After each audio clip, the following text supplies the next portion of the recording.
여러분 안녕하세요. 한국표준금거래소입니다. 지난 3월 8일 저점을 찍고 2주째 반등했던 금이 어제 3월 18일 또다시 하락을 했습니다. 현재는 단기선에서 어느 정도 꼬리를 달아서 저가 매수세를 확인할 수는 있었지만 여전히 어려운 모습입니다. 1720달러 선이 지켜져야 하는데요. 현재는 당장 오늘 밤이 또다시 고비일 것 같습니다.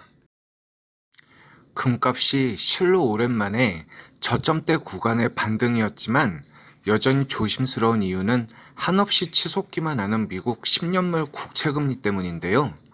그저께 파월 의장의 발언으로 잠시 주춤하더니 결국 또다시 치솟아 현재 1.7%대를 유지하고 있습니다.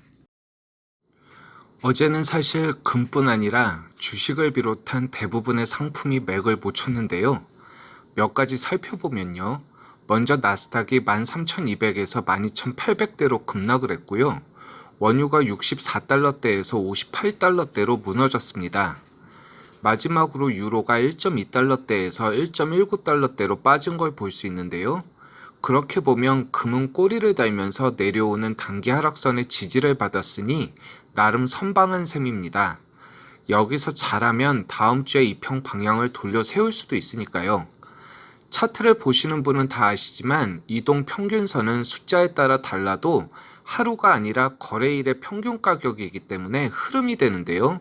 아주 강력한 힘이 아니면 정해진 방향이 계속 이어지는 성질이 있습니다. 그래서 장기 이평일수록 흐름이 길고 견고한데요. 최소한의 반등 조건이 될 수 있는 것입니다. 사실 지금의 채권 금리의 급등과 달러 강세 등은 상당히 당황스러운 부분이 많은데요. 특히 작년 내내 많은 금 관련 영상들이 앞으로 인플레이션 시대가 온다, 금값이 폭등할 것이다 등등 양적 완화가 결국 금값 상승에 기여할 것이다 라는 내용들이었습니다. 그런데 지금의 현상은 오히려 반대인데요. 그 이유가 무엇일까요? 원래 양적 완화를 하게 되면 당연히 인플레이션이 생기게 됩니다. 하지만 기존 방식은 연준에서 채권 매입을 늘리는 방식이었습니다. 그렇게 되면 채권 가격이 유지가 되고 금리도 안정이 되는 것이죠. 그러면서 어느 정도 경기가 좋아지면 채권 매입을 줄이고 기준 금리를 올리게 됩니다. 그러면 그때부터 금값이 떨어지게 되는데요. 그 전까지는 달러 가치가 떨어지면서 그에 대한 해지 차원에서 금 가격이 상승했던 것입니다. 하지만 지금의 연준은 인플레이션도 신경 쓰지 않고 시장 금리도 신경 쓰지 않습니다. 오직 완전 고용에만 초점을 맞추겠다는 건데요. 파월 의장의 말은 지금의 인플레이션은 크게 신경 쓸 수준이 아니고 여전히 경기는 불안정하며 2023년까지 기준금리를 올리지 않을 테니 걱정하지 말라는 내용입니다. 조금 반가운 소식도 있는데요.